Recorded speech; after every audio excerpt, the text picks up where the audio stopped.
My name is Monk Rowe, and I'm sitting off camera for the Jazz Archive at Hamilton College, and I'm very pleased to have my good friend Rick Montalbano here. Finally going to be able to talk to you about how the heck you make a living in the music business. Yeah, And you just said it, I think. You said you live in the cracks. right. So can you expand upon that? Well, I was referring to my work in some of the institutions of higher education in the area. Yeah. I'm there in several colleges, but you kind of don't. Is he there? Does he, you know? He's just kind of in the shadows. Yeah. See, better that people don't know me, that I just go do my job and leave quickly, turn off the tape. Yeah, I did want to point out, you see these notebooks you're surrounded by. Yeah, where am I again? Every word you say is going to be like, can't take it back. Okay, no. let's go backwards. Take two. Right. Yeah. No, but I know what you mean, and there's a certain advantage of not getting involved in campus politics, and academia can be like a pretty brutal place. Yeah.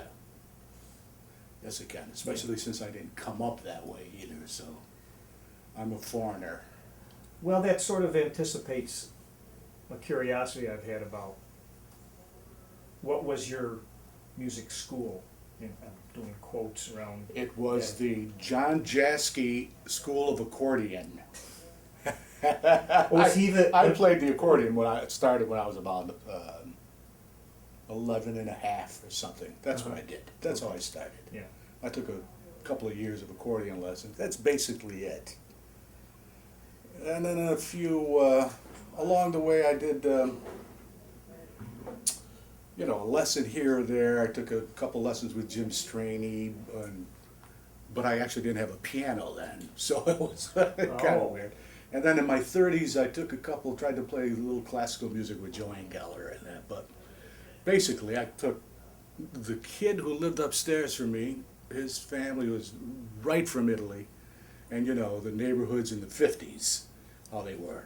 He played the accordion, and his cousin would come over, a guy, and he would play the mandolin. They'd be on the porch in the summer and playing all these old Italian songs, and I listened, and I thought I could do it, and borrowed $10 from my sister, and followed him to a lesson.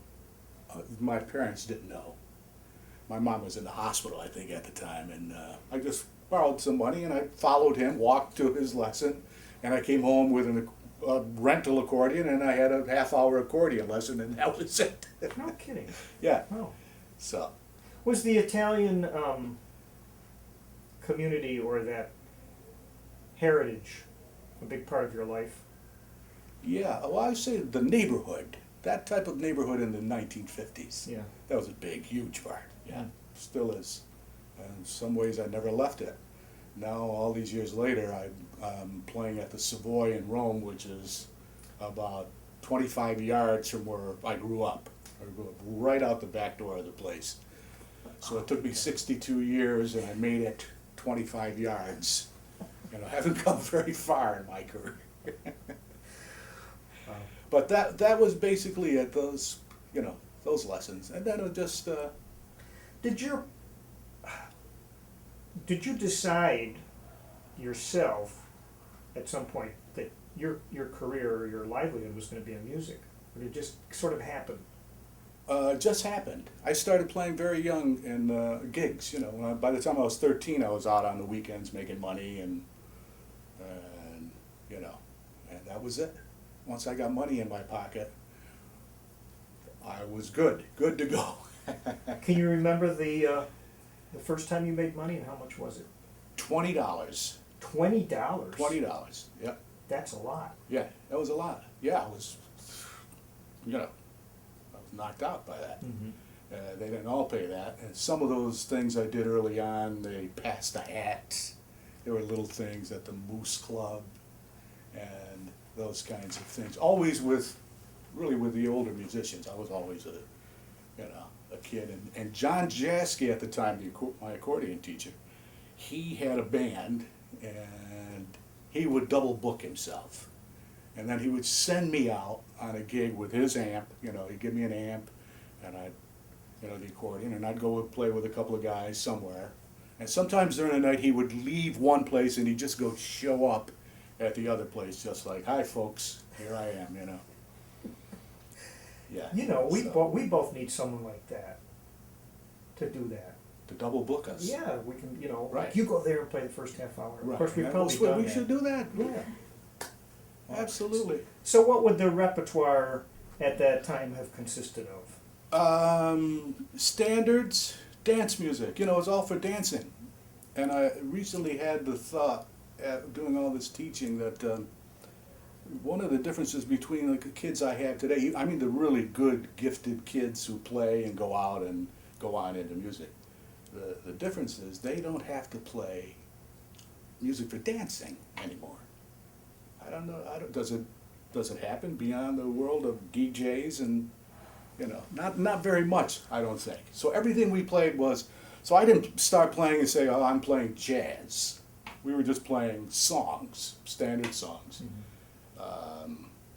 and in a dance style. The important thing was people kept dancing, and we would play medleys. You'd play a foxtrot, and you'd string 4 or 5 tunes together, and and that type of thing. So it was always songs and learning lots of material. And along the way there was improvisation involved, but it wasn't maybe full out soloing per se, like taking a chorus or something. It wasn't that exactly. It was more based around the melody and a little stretching out from that point. Like what you need to do with the Savoy. Basically, yes. Yeah, that's right. Yeah, I never stray too far because in that context, people don't they don't necessarily know what's going on. You played the song, but then you just went off somewhere and did something else, but then you came back and played the song again, So, actually, Monk, I consider it quite a challenge to do that, to keep playing and without the advantage of being able to, like, I'm going to play one tune and take 7 choruses, Right. So you have to do more material, and you have to maybe consider other ways of rendering a melody that are still interesting to me, I still get something out of it. Right. So. What made you switch from accordion to piano? Just as soon as I got near a piano, every time I got near a piano, I'd try to play it. Mm-hmm. Yeah, the first time, the accordion, you're obviously looking down at the keys. So I can remember the first time I went to a piano at my cousin's house, I looked at it and I had to go, oh, there it is, I never thought of that. Yeah, that's absolutely true, So I had to kind of find my place that way. It's a whole other visual. So. That's neat. Yeah. Well, you mentioned the thing about playing with older musicians, and I know that there's been some good mentors in this area. Even though I didn't grow up here, when I got here, I started to recognize people that were from that older generation. Who were those people for you? Early on, Jack Palmer, huge mentor to me. And of course, Sammy Mancuso and Dolores Mancuso. Chick Esposito, when we were involved in that band, it was, and I would, hang out with Chick a lot and do gigs with him and learned a lot of stuff from him. And then later with Salamico. I mean, later, like in my later teen years, Salamico, and then of course JR and all of that, and Sal Mystico and Nick Rignola. But initially, I would say Jack Palmer, huge influence. Not only about the music, but about the business, how to conduct yourself on a gig, how to talk to people, and Just by watching him? Yes. Oh, he would tell you too. Yeah, he'd take you aside, and if you did something that wasn't quite up to his standards, yeah, he would tell you. That's good. And he had, as you knew Jack, and I saw some of that interview you did with him, which was fantastic.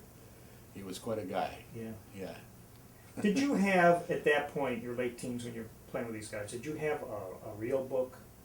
No. Okay, so how do you learn the tunes? Well, there was that initial fake book. They used to call it the Bible. Remember that Oh yeah, old fake for book? professional use only. That's right.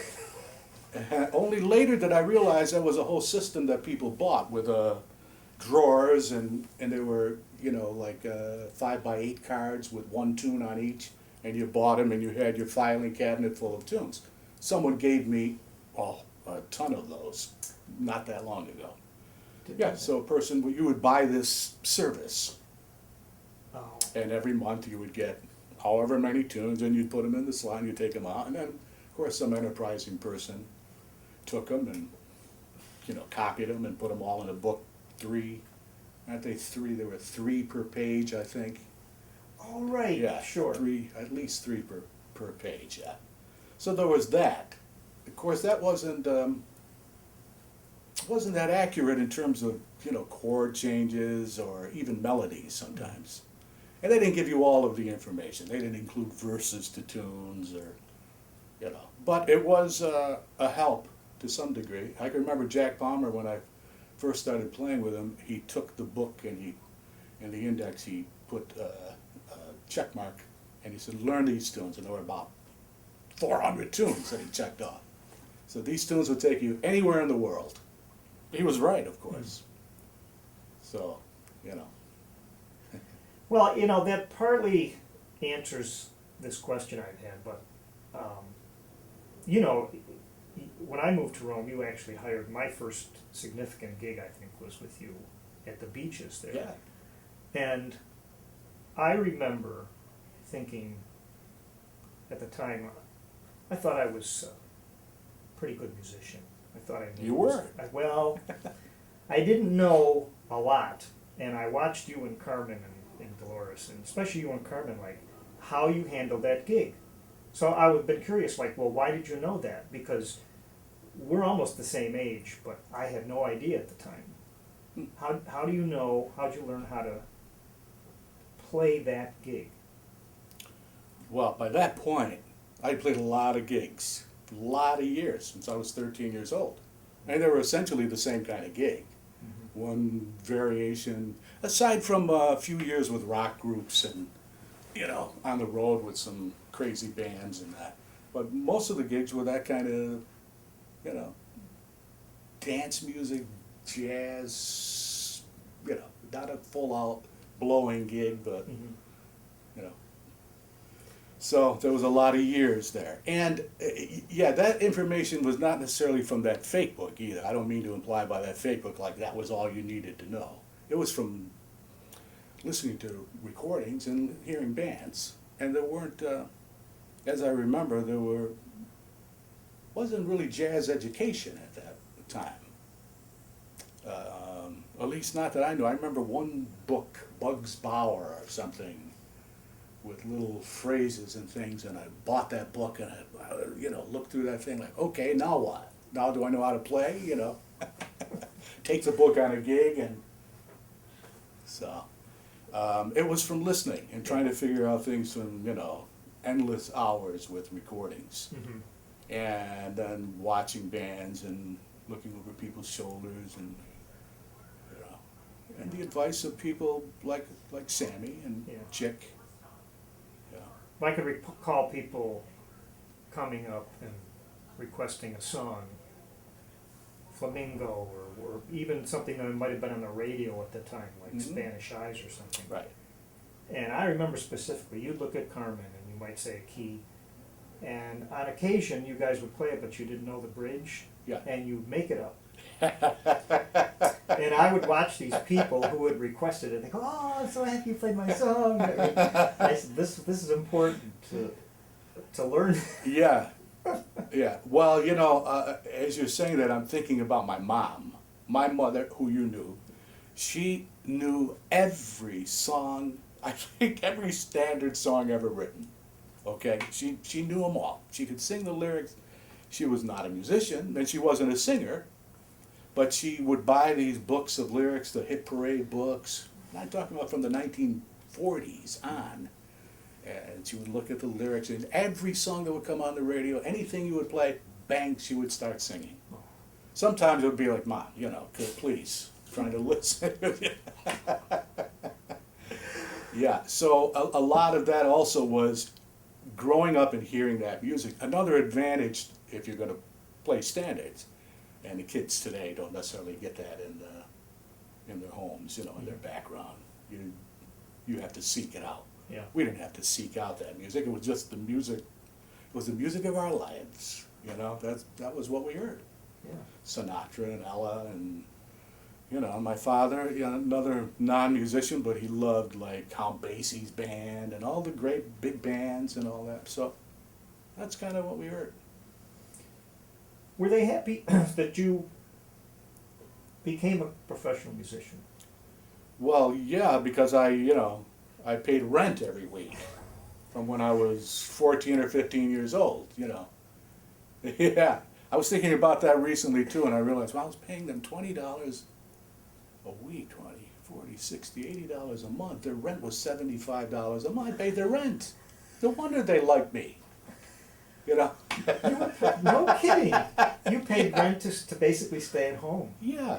All my brothers and that was okay. part of what you did in those days too. You contributed back to the family. So there's that kind of, work ethic, meat and potatoes music business, go out and earn money and play gigs and, whatever you had to do to play a gig, you worked on. Who took you to the gigs when you were 15? My parents sometimes the people that would hire me. Mm-hmm. Jack Palmer, the first gig, I can remember the trip with him. He came and picked me up, and I wish I could tell you that story, but unfortunately I can't. But Okay. after Rowe leaves, No. we're alone. Okay. I'll tell you the first thing he ever said to me in the car on the way to a gig, which is very funny, but Okay. okay. That's for part 2, which will be Yeah, will inaccessible. not be aired. Yeah. So. Did you see things? I could ask it this way: did you see behavior on gigs that you had to make a judgment about? Am I going to choose to drink like this person and all that kind of stuff? Yeah, sure. Yeah. John Jasky, go back to him when he would give me an amp to take to a gig. And I can remember taking an amp, and as I'm bringing it, it was rattling like crazy. I thought, oh my God, the tubes came out. I broke some tubes in his amp. And when I got there, I looked in the back of the amp, and there were all these pill bottles filled with, he used to make Manhattans at home and fill up these pill bottles with them. And so during the gig, he would just reach back into the amp and bango, So everybody, there was a lot of heavy drinking and musicians and some of the behaviors actually was later on when I played with rock groups and thought, man, these guys are so unprofessional. It's crazy because I was always with the adults, So there was a certain kind of way you presented yourself. And when I saw that kind of amateurish with people that I was playing with, kind of a little disturbing, But What would have been the repertoire for the rock stuff you were doing? This in the 60s? 60s, Yeah. yeah. Young Rascals? Yeah. Yeah. Beatles. One group was like, we used, in those days, 1967, 68, we called it hard rock. Today, I don't know if you would call it heavy metal or, I don't know, but it was like a lot of English groups, the Easy Beats, of course the Rolling Stones and the Beatles stuff, and, loud rock and roll. Yeah, not 50s rock and roll, Okay. definitely 60s rock and roll. In other words, you guys were playing current material. Yeah, we were playing the music of the day, Steppenwolf, and I had the Hammond organ by that point, and that was huge. That part must of have the been sound. a big investment. Yeah. I bought that when I was, 17, 18 years old. It comes from all those years, honestly, of just making money and, always had a pocket full of money from playing gigs. I'm going to take a I guess. wish I did today. Yeah. But I'm gonna guess that those rock bands didn't necessarily make you more money No, than the no, no. club days. Oh, those were, oh my God, those were strange days, Monk. Yeah. You know, being on the road in those days. 5 guys in a van with all of our equipment and all of our clothes and all of our money, and it was just like, it was like a band commune. You know, we shared everything. We traveled all over the place. It always like no rhyme or reason to. We'd be in Boston, and then the next night we'd be in Waterloo, Iowa. And crazy, you know, and driving around and sharing the driving and all of that. And of course, you know, when it was time to pick out clothes, it was just a big pile of clothes. We would all come in and just dump clothes, and then it would be a, you know, a fight. Sometimes it would be an actual fist fight for a shirt. Okay, that's how it got on the road. 5 guys. And that's in probably the only story I can tell you Yeah. about being on the road. probably 5 guys in the motel room too. Right? Yeah, in 1 room or 2 rooms. Yeah. You know, yeah, never more than that. Sneaking in and out of places, sometimes not having the money to pay for the room and sneaking out. You know, everything you heard about the '60s was right, and then some. All this time, were you listening to jazz music? You know, like let's say Coltrane or the piano players, and thinking, I'm not sure how to phrase this, even if it's a question, but Well, that was a goal also. yeah, well, of course, yeah. I was listening to, you know, heavily into Miles Davis, especially. Miles Davis of the '60s. That was kind of, I was very monolithic in my taste. I listened to Miles Davis. I would listen to one record night after night after night after night. And in those days, the old hi-fi had a hi-fi with, or stereo system with the 2 little speakers. I'd put them in bed with me, and I would earmuff myself with the speakers. And if you lifted up the changer arm, you know, the little handle at the top where you could stack records, if you lifted it up on this particular thing, it would play the record, then it would come back and drop it back about halfway through the first track again. Never all the way to the end, but, and then it would play, and all night long the record would play, so I'd go to sleep with it, I'd wake up in the morning. That was my flirtation with learning through osmosis, which I'm not sure worked. But yeah, Herbie Hancock and Tony Williams and Wayne Shorter or George Coleman and Miles and Ron Carter, of course. And that was it. I thought that was the end-all to music. I didn't like anything before that. You know, people try to play Charlie Parker. I don't want to hear that old stuff. That was nuts, you know. It was just that music was so fascinating to me that I could barely listen to anything else. Wow. So yeah, that was all during that time. There was always that, you know, going on. That was my background noise, you know. That's really interesting you say that, because I was sort of trying to phrase a question. I've been asking recently this question that has to do with wrong notes when you're improvising. Wrong notes. Wrong notes. Okay. Or are there any wrong notes? And when I think of Miles especially, and I listen to Miles, sometimes he plays these notes like, where'd that come from? Did he do that on purpose? Was it a cracked note, but because it's Miles, it's okay? I mean, when you play or when you teach your students, do you ever sort of deal with the idea of right and wrong notes? I try to phrase it as better choices. Okay. You know, in Miles' case, I mean, he did crack. A lot of people didn't listen to him. I can remember trumpet players. Oh, Jack Palmer. Jack Palmer loved what he played, and he hated his sound. He used to say, Miles Davis, you know, he might as well be playing with a comb and wax paper. You know, that's what it sounded like to him, especially when he put the harmony, you know, and yeah. But no, I can't imagine that he. The thing is with if you're saying calling them wrong notes, I guess anything you put it in the proper context, you can make virtually anything from the chromatic scale work. Any note can work over something if it's played the right way, and if you're, I think, enough in the moment to deal with the sound you just made and make it work somehow, you know. Early on, you know, I'm sure you remember this, if you play something you didn't intend, play it again, as if you did, but that's kind of, Yeah. I think, a little superficial. Uh-huh. But I think the idea of being enough in the moment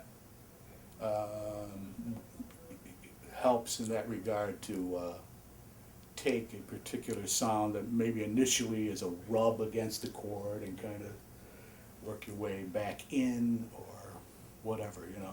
So it has a lot to do with the that thing of being in it, which is a cause of a lot of frustration sometimes. I mean, that's to me the single most important thing, in my case at least, you know, being able to filter everything else and be in the now.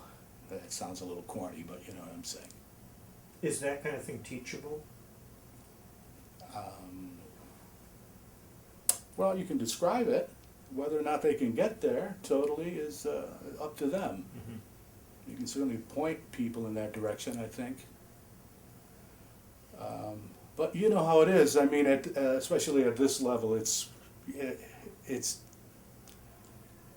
teaching takes on a more of a theoretical viewpoint, I think, of teaching voicings and working through all those things, you know. And then later on, as you know, I mean, you learn all this stuff. It takes you however many years to learn it. Then you have to unlearn everything. It takes you another 10 years to unlearn, to figure out what not to play out of what you figured out what to play. I sound like I know what I'm talking about. I don't know. I don't have a clue what I'm saying. I think when we transcribe that that one will go in capital letters. It's a mystery wrapped in a conundrum inside of an enigma. I don't know. But truly, you know, that unlearning things, not unlearning, but figuring out what not to do, is a huge part of everything. I think in younger students today, you can kind of condense that procedure.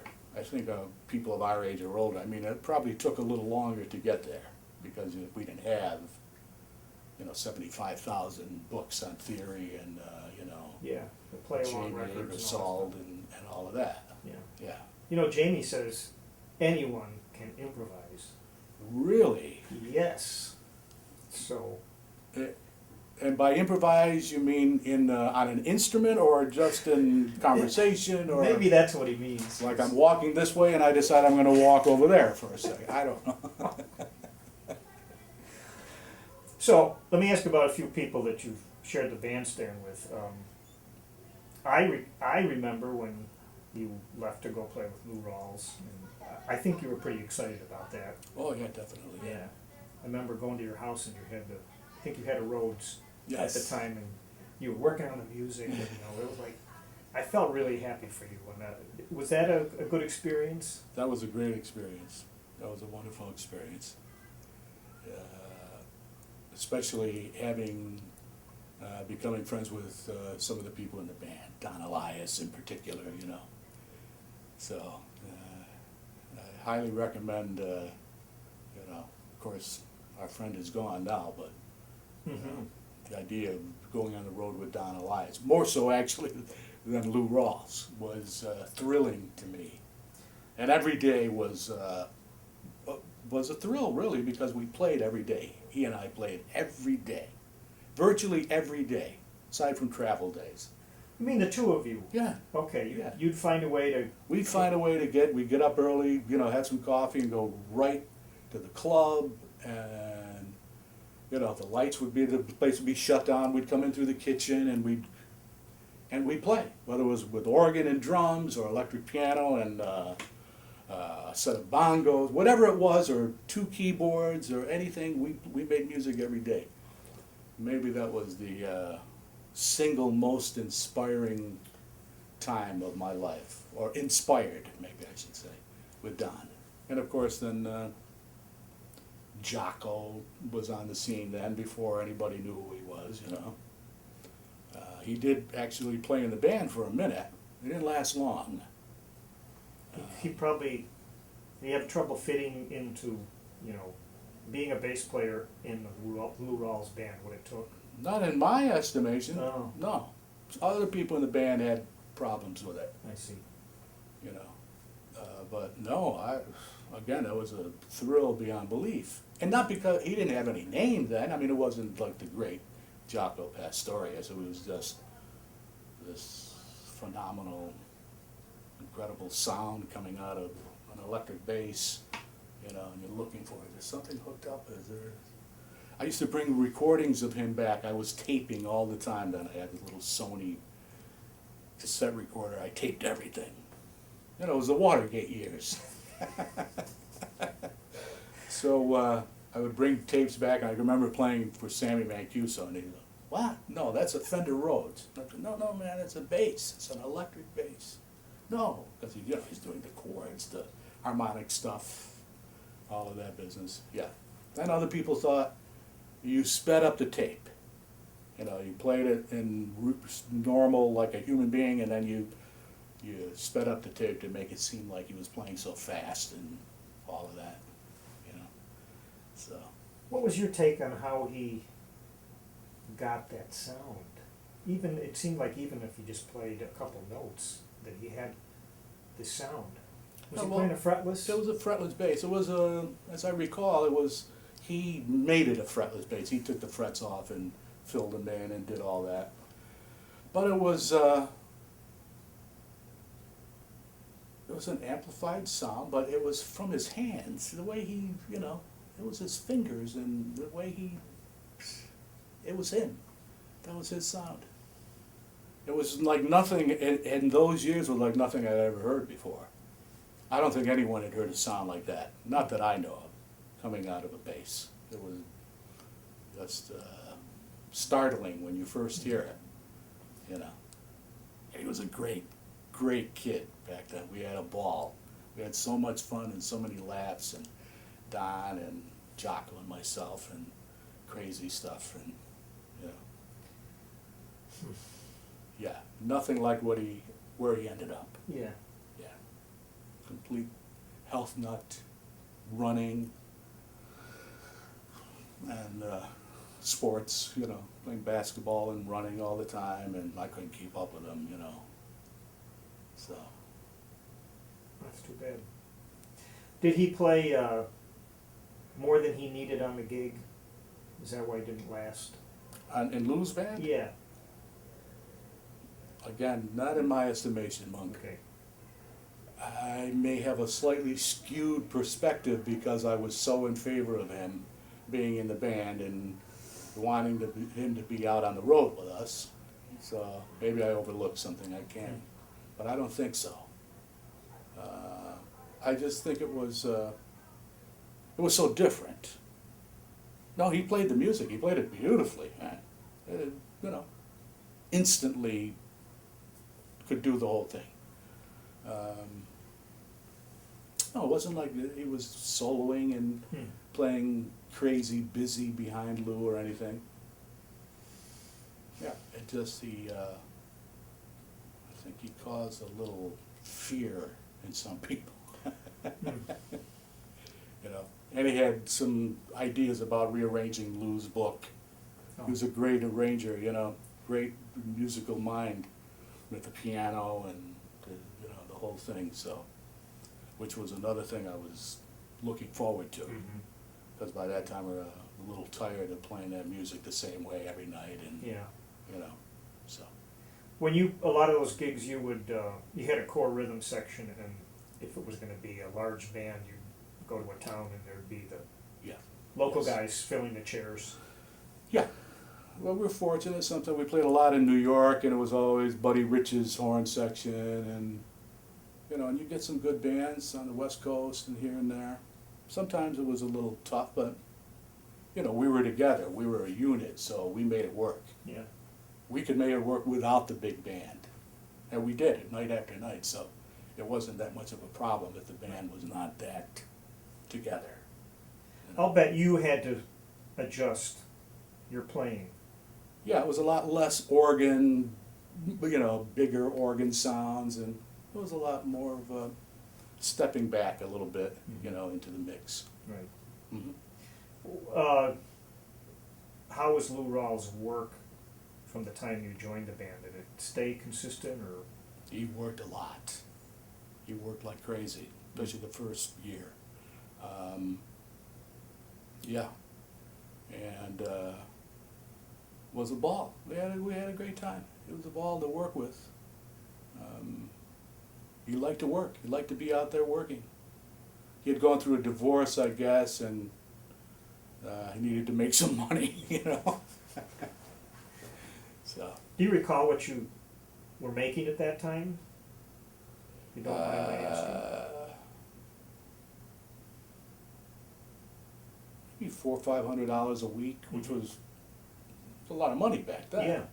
Oh my God, when I came off of the road, I had so much money saved, and I spent a lot of money. I had probably $100 a week phone bills back then, calling home to my wife, and, so, and I always managed to put money away, and I had a little nest egg, so, yeah. Over the years, you've found, out of desire and or necessity, you've found ways to wear many hats, work at the casino, starting to become a music contractor. Mm-hmm. Do you just sort of fall into those things and say, yeah, I probably could do that? Yeah, yes. Music contracting, those take another skill. You have to be pretty darn organized. And did you find that, yeah, I can do that stuff? Yes, and I'm not pretty darn organized. I don't know, just was kind of, well, first of all, I just fell into it like everything else. Things just happen, and opportunities there, and you do it, and, it wasn't a conscious thinking, I've got to do this now or that. Just like playing, it just kind of took me along for the ride. Yeah. But, and I'm fortunate because I'm involved with the Central New York Jazz Orchestra, and we have a working big band, and I have an opportunity to do arranging when I want to, and work with good guys, and an organized, not more than just a pickup band. Yeah. So when things come into the casino, I had really talented guys, Pat Carney, one of the best lead trumpet players anywhere, Joe Corello, the lead alto player who could play in any band, anywhere. You have strong people like that, and sections within the band that worked. Joe saw to it that the saxophone section phrased and breathed together, and Pat, everybody, he was the leader, and so we had good guys and that were used to working with one another. So I had a ready-made band really to bring into the casino for those types of gigs. Right. And whenever there were strings involved, it was usually the Syracuse Symphony people. And yeah, did I answer your question? Yeah, I think so. I mean, it's much like me. You sort of like find ways to fill your time to hopefully make you money. And you're in the music business. Yes. Still. Right. Even if you are doing paperwork and all that other stuff. Right. I think it helps to be a musician doing that. We know stuff that non-musicians don't know about. I'm going to take a guess that when you were describing playing with Don Elias every day, that's where some of your left-hand bass playing came from. Is that a...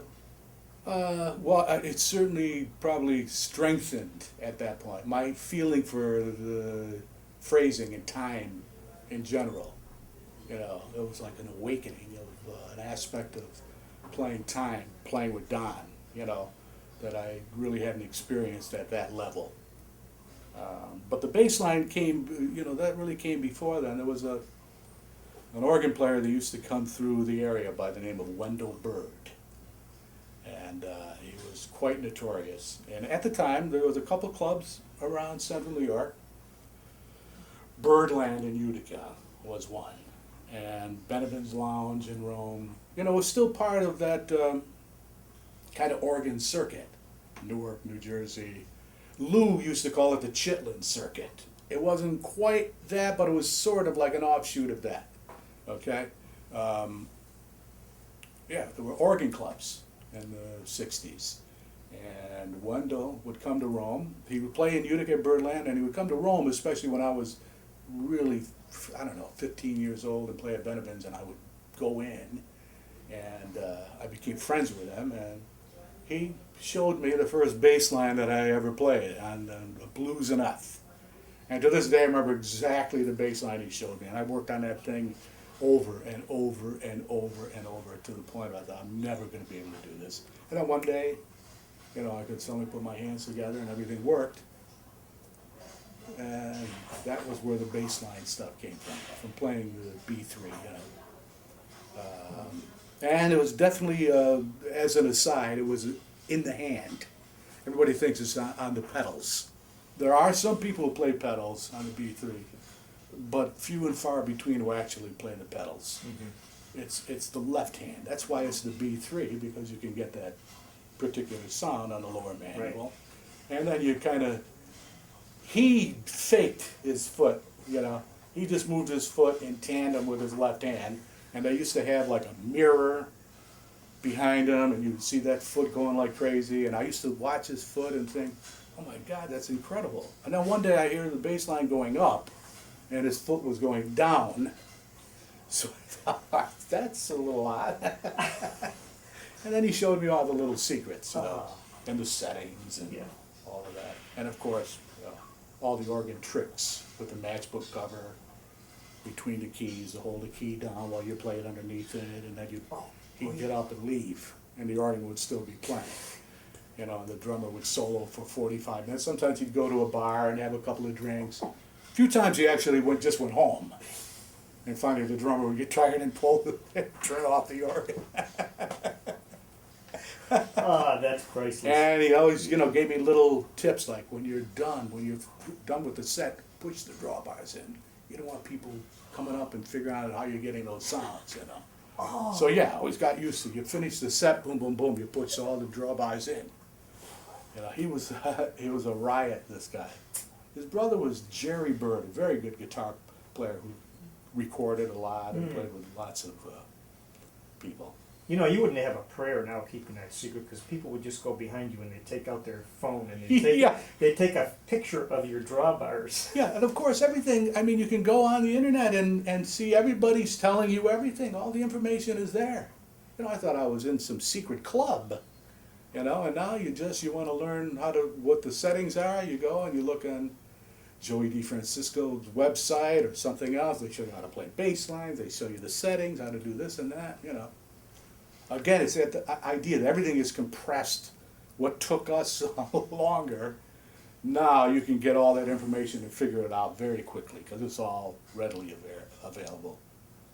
Is that a good thing or a bad I think it's good and bad. Yeah. And plus, it bugs me that I didn't have it. That's the main thing. Yeah, I hear a lot about, well, over the years I've heard a lot about Birdland. Where was it? Birdland was in Bagg Square in Utica. Oh. Where the Genesee going north, where the bridge, you know where the museum, Children's Museum is now. On the other side. Okay. Well, that was generally Bagg Square. It's all torn down now. Yeah. And Birdland was part of that scene down there. It was a great little scene, and they had a B3. Dickie Frank ran the place. Yeah. And he was a terrific guy. And I played there 6 nights a week for the better part of a year with the great Tina Brooks, saxophone player. Of all people, I ended up playing with Tina Brooks when I was 18 years old. Okay, sure. And a great drummer by the name of Ronnie Jackson. Okay, go ahead. That was the group in the B3. And, Boy, what an education. Yes. Okay. Well, I got my education watch out because, you know, I used to sit at the beaches. I mean, that was a big thing for me. I don't know if you realize that gig was a big thing for me. For one thing, watching you guys operate, but also because I used to sit at the left end of the organ. Oh. And I'd watch your hand. I go, oh, that is. I have to learn how to do that. It must have been a pretty big thing when they came out with an electronic keyboard that had a decent piano sound and that you could split Yes. the keyboard. Yeah, it made things a lot easier Mm-hmm. to work. Yeah, of course, like you know, I bought that mini Moog from you. Remember Right. that? I used to carry that thing around and put it on top of the Rhodes, or it was always one keyboard or another, a little synthesizer you'd put on top, or sometimes it would be, you know, Yeah. over to the left, so I learned how to play like this, you know, and totally wrecked my back, of course. Now everything's just one, Yep. yeah, Yeah. a lot nicer. Right. What aggravates you musically with other musicians? Loud, overly loud playing bugs me. Trying to play jazz too loud. I don't think it's meant to play loud. And being on stages with big PA systems and monitors, being at the mercy of, with all due respect, being at the mercy of sound men. You know, your life is now in their hands. Everything seems to have gone more in the hands of the technical people, you know, the engineers and the sound people. Mm-hmm. So they control your sound, you know. And plus, just in general, trying to play jazz too loud. And the other thing that bugs me is probably players who don't know enough tunes, you know, who have to open up a real book. If you call a tune, the real book is always there, you know. You know, it's kind of a sign that lately, you know, if you go on a gig and somebody immediately puts up a real book, you know, you might be in a little trouble, you know, so. Those are the kinds of things that would put a player down sort of on your B list or C list. Yeah. You know, as far as who you're going to call. Yes. Yeah. What about musical, even specifically musical things that you like in other players? Is it possible to put it into words? Well, probably part of it. I mean, I would say one of the things I really like are people who can, you know, play a melody, render a melody, phrase it with beautiful conversational type of phrasing, you know, like a Sinatra phrasing, let's say. I think if every musician would sit down with those Sinatra records and literally copy his phrasing, the breathing points, you know, and the bigger curve of his phrasing, I think everyone would sound better. You know, there's a lot of concentration on just soloing in the eighth notes and the immediately into that aspect, and not as much on, you know, playing a melody the right way, and taking it not the way it appears in a book.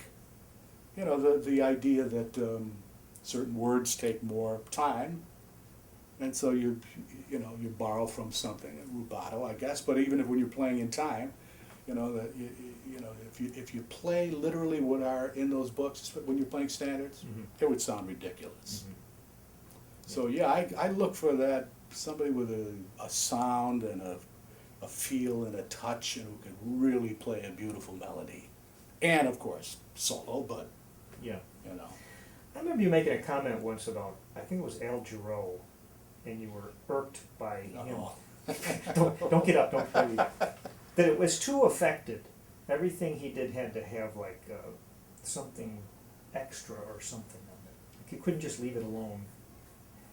yeah, I guess I don't remember specifically saying that. I probably did.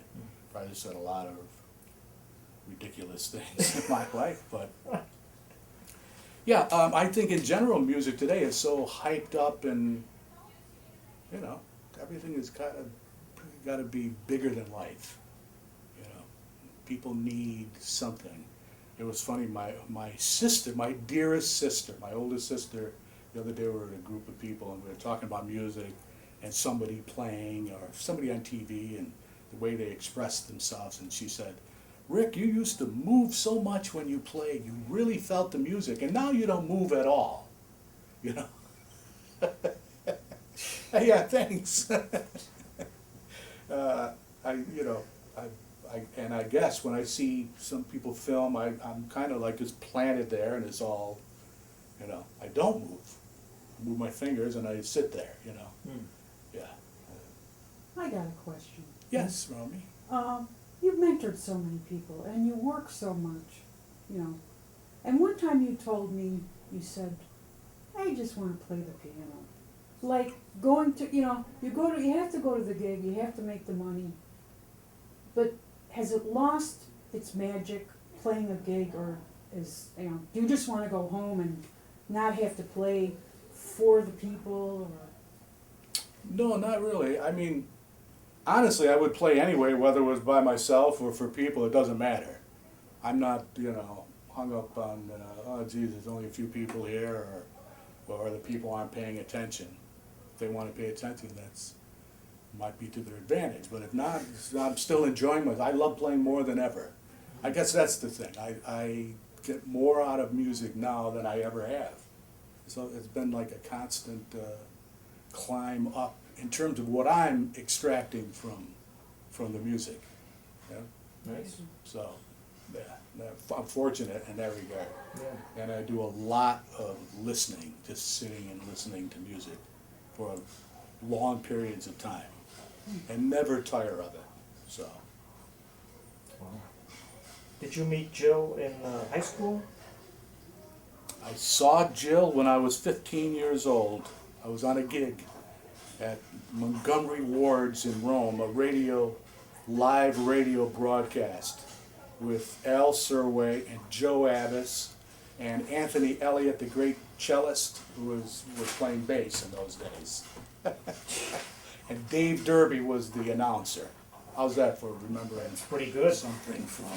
Where are you going this afternoon? Do you remember that? No, I don't know where I am right now. But, yeah, so I saw Jill. She was with her then boyfriend, and I knew him. We were playing in this tent at Montgomery Ward's in Rome in the parking lot, some kind of grand opening or something. And she came in with him, and it was immediately like, oh my Lord, you know, who is that? How can I get next to her? You know? And then I didn't see her for another 3 years. But I thought about her for 3 years. And, and then started playing with a saxophone player by the name of Tony Madonia. I don't know if you remember him, Monk. Nope. He died very early, and he might have been around when you first came into Rome. Right around that time, maybe he passed away. But I started playing in his band, and as it turned out, Tony was married to Jill's sister. And they lived in a duplex house, and Jill lived on the other side. And when I was pulling into his house, she came out on the porch, and my world changed. I remember some anecdote about you jumping over the organ or something at Birdland to defend her honor or something like that. Yeah, that actually did happen. Yeah. Yeah. Good for you. I'm not going to go into the details, Okay. but I was a little tougher in those days. And a little stupider. Stupider? A little more stupid. Thank you. Anyway, it's pretty cool how your son has found his way into music, and man, I bet he was a drummer from an early age. Yes. He was sitting at, the drums from when he was an infant, would be on my lap, or Jill's lap, and it was one of the ways he was a very loud, hyper kid. And one of the ways we would calm him down is to put on music and sit him on our lap and put the sticks in his hands. And he would just start. And pretty soon it was obvious that he was actually playing the songs, playing the melody on the drums. So yeah, he showed signs of getting it from very early on. Could never quite get him to go to the piano the way he should have, because he could have really been a good piano player. But a little bit of the father-son thing with the piano. Yeah. But see, I didn't play the drums that well. I only played the drums for amusement, so I think he figured out right away that he could beat me at that. Wow. Yeah, I can remember Sal Nistico in our music room at home, staying at my house, and we were in there playing, and Ricky just snuck in. He was just a little, I don't know, 3 years old, or 4 years old or something, and he came in, and we were working out some tunes, and he sat down at the drums and started playing, and Sal just was playing like he didn't realize what was going on at first. Then he happened to look over and he did a double take, like, what the heck is that? You know, your kid's playing the drums and we're playing. Like, you know, we were playing. We weren't like playing to make him sound good. He was playing with us and it was working. And when he looked over at Ricky, Ricky stuck his tongue out at him. And for days afterwards, he would just say, man, what's with your kid? That's great. Do you remember the first time you took him out on a gig? He would sit in a lot. Yeah. And one time when he was about 7, I was playing at the time for Dominic Bruno. Do you remember the name Dominic Bruno? He owned a club in Syracuse called Three Rivers Inn. Oh, yeah. For years and years. It was the big showroom of Central New York. All the acts, Sammy Davis Jr. and Bobby Darin and all those people.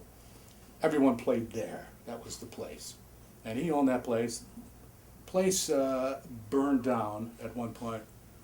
He was fortunate because he happened to get the piano and the organ out of there just the night before it burned down.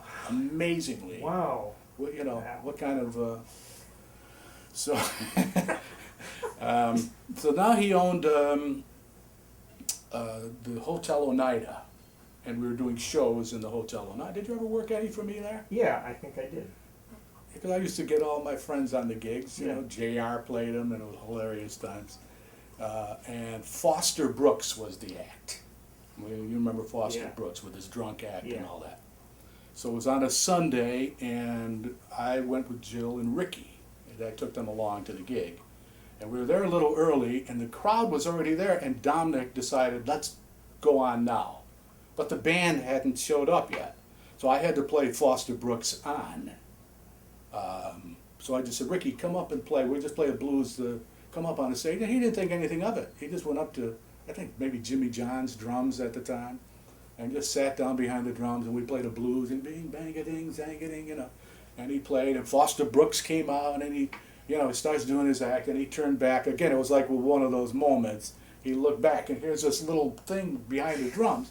I mean, nobody announced it or made a big deal in any way of it. Actually, no one knew. We just went out and played him on. So he you know, was quite taken with that. And the funniest part was Dominic Bruno. When he saw it, he just flipped, and he decided we're going to put a group together with. Do you remember the Harmonicats? Mm-hmm. With the, you know, the little, Oh, the little harmonic, guy, yeah. What was his name? Jerry? No. Anyway, he was a friend of Dominic's. That was one of the groups who used to play at Three Rivers. Oh. So Dominic was going to put this band together with Ricky and me and this guy and a couple other guys. We were going to go out on the road, and he was just out of his mind over this idea of a little kid and a little guy playing together somehow. Yeah. So yeah, so that's what would happen. He would come and he would sit in on gigs. And then when I had a wedding band in the 80s, I mean, he could come up and play the whole gig with us, and sometimes he would. And I mean, you would never notice, it was never like, hey, we're playing with a kid who doesn't know, we gotta make concessions. Right. It was never that, he just played the gig, so. You got a lot of experience early on. He also had the unfortunate honor of being on one of the 2 gigs that I've ever forgotten about, that you booked me for to come to the beaches and play for a bunch of women. It was supposed to be him, myself, and Rick. Oh, And something happened in my calendar, right. and I didn't show up, Yes, I remember and that. it's like, oh my God. Wow. I said, well, I don't know, Rick, drum solo? Oh, God, I felt so bad. That was about for Ava Dorfman. That's who right. runs the senior center in Yeah. Rome, yeah. Yeah. Yeah, she was quite upset. Yeah, I think I ended up going there and doing a makeup or something. You did? Yeah. Yeah, fortunate that didn't happen often, did it? No. It did happen to me once or twice in my whole life, and it was Yeah. so Felt bizarre. awful. You just feel so, Yeah. yeah. It's different, you know, when other people don't show up to work. Well, I didn't show up to work today. Right. You know, someone else filled in for me at the cash register or something. I don't know. I always say I got fogged in. If- Works for everything. You know, why didn't you show up? I got fogged in. Wow. Well, there was no fog. Well, lots of ways to get fogged in. Yeah. Did you ever think of consider moving somewhere else from Rome? Yeah, I wanted to move to New York. Yeah. At the end of the Lou Rawls days, I probably should have stayed out in Las Vegas or in LA and had a lot of opportunities to do things. But, you know, I was married and Jill got pregnant and came home and made a go of it here. Yeah. A little frustrating at first, but great musicians here, just like anywhere else. Maybe not as many, but I still had my sights on going to New York. But I never felt like I was quite up to it in those days. I didn't feel, you know, I need a little more work. Need to get better before I go there, you know. And then I got so entrenched here, got so much work. I was fortunate. I got so much work. Why would I leave? You know. I think My people friend are- Jimmy Wormworth would say, "You got to come. You could work 3 or 4 nights a week here. I'm working 6 and 7 nights here." You know how many times I'm working Saturday? Come on, Yeah, I got gotta- 4 gigs and a Sunday brunch, and you know, yeah. Very That's interesting. another one of the things probably about this area. You do get a chance to do a variety of things that maybe you wouldn't in a bigger, like a New York setting. You know, because right away you get kind of put into a niche, and even if you're a jazz player, are you a straight ahead player? Are you a modern guy? Are you a traditional? You know, they have all these little sub niches within the niche. Yeah. And here, you know, you can play with the Syracuse Symphony one day, go play a show at the casino, go play a jazz gig, go a solo gig, you know, a dance thing, whatever. So there's a little, I think you get afforded sometimes some opportunities that you'd be shut out of in a bigger, more competitive market. Mhm. And also, did you ever like go to your gig at the Savoy and say, you know what, it just took me 3 minutes to get here, Yeah, and I don't have to unload and go park my actually car. it's 2 minutes and 45 seconds from door to door. And if I have to park, if I can't park exactly in front of the place, I'm bugged. If I have to park like 20 yards away, that's it, I'm bugged the whole night. Messed up your time. Yeah. So, Oh man. yeah. Okay, here's Not a bad place to be, really. No, it's not. It's not. you know, I had someone say to me once, how can you do those piano gigs? Doesn't it bug you when people come up and ask for songs? No, man. It bugs me if I don't know them. Right. But, you know, I don't mind playing my way. You Right. just play it good. Yeah. And then you feel okay about it. Right. You know? Yeah, I'm the same way. If I don't know a tune, I'm so bugged with myself, you know. Yeah.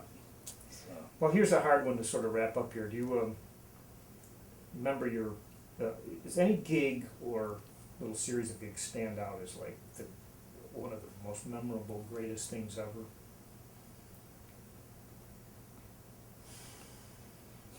that's a tough question. I don't know, Monk. I don't think I could pick a particular gig. I can tell you some of the things I've really gotten a lot of enjoyment out of lately when I get the chance to play with my son and my daughter-in-law in that setting. When their piano player, well, a couple of weeks ago, he was in Spain, I guess, doing something, and they had a gig in Massachusetts, so I went in and filled in, and it was just a ball to play in that setting with them and to play with my son and play music like that, those great tunes and Yeah. beautiful arrangements and great piano, you know, where people listen to you, you know. Mhm. So that's been a particular joy. The other one is my regular Wednesday night gig in Syracuse at Possibilities with John Rowe and Jimmy Johns. Mhm.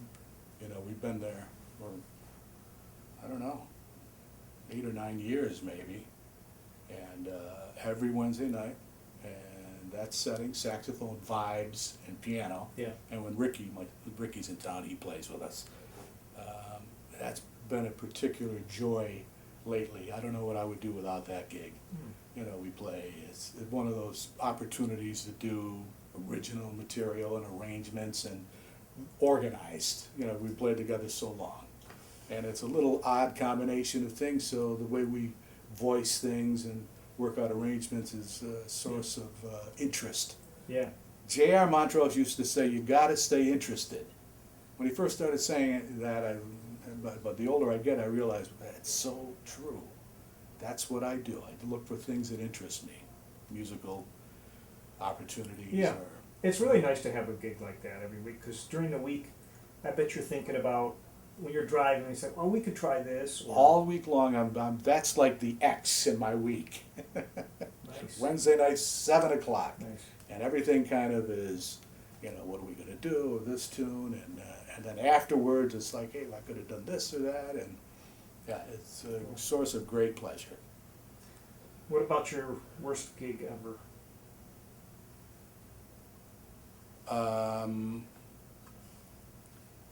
Probably the worst gig in my recent history was a Christmas party that Tony C. booked me for. It was a solo piano gig at the Radisson or at the Sheridan in Utica, an office Christmas party.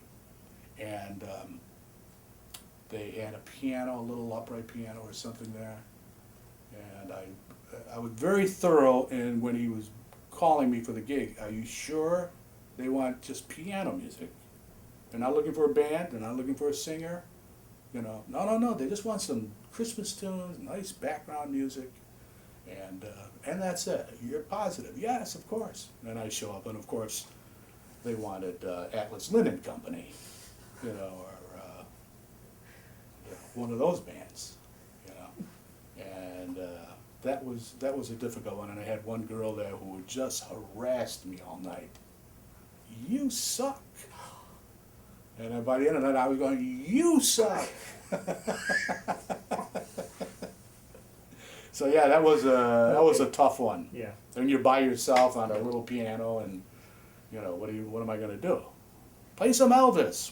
Elvis, okay. Blue You know. Christmas. Yeah. And you look at your watch and it's going backwards. Yeah, that's this right. gig will Yeah, never end. Yeah, it's in reverse, exactly. So, but no, generally, you know, these days the gigs are not that bad. But I found I play with less and less people. People I actually play with. It's come down to like a little core.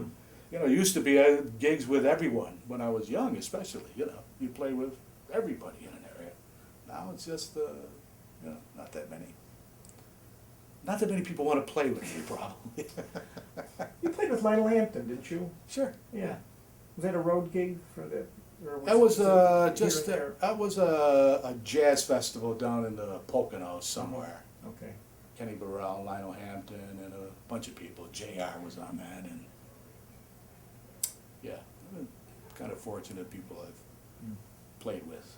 Yeah. So I know you've mentioned one thing that I think you very much like is when a horn player or a singer has their own sense of time. You used to tell me to listen to Dolores, how she, and Salamico too. right, You know. yes, yeah, those are people you don't have to make the box for. They're in the box by themselves. We're all sharing the same concept, you know. So you can do what you have. You don't have to feel obligated to square everything off and, you know, set a foundation for them. So it makes it more interesting, more fun to play that way. We can stretch out behind them. You know, Sal, you know, once he started playing, he didn't need anything, you know. Once he started playing, I remember I used to watch him and he'd just be going, Yeah, he'd have to. and all of a sudden, like, Right. oh, when did the song start? Yeah. He'd be like, Yeah, it was, you know, cranking the engine, turning it, getting all the cylinders firing, and then once they started firing, bango. Yeah, it's beautiful, beautiful. Oh. Well, anything you want to add to your conversation here today that I? How about a word of advice to all young musicians That's- going into thank the you. business? Thank you. And my only advice is, don't ever leave your wallet in the dressing room when you go on stage. That's it. That's the only advice I can give. That's a good one. Came from experience. Huh? Yes, right.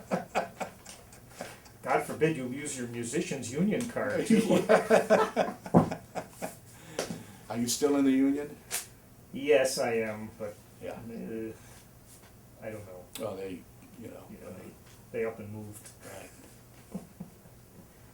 Well, thank you. Thank you, Been a real Mike pleasure. and Romy. Thank you very much. All right. Hope it was okay. It was Had a great. ball. Great. Okay. Okay, over and out. Okay.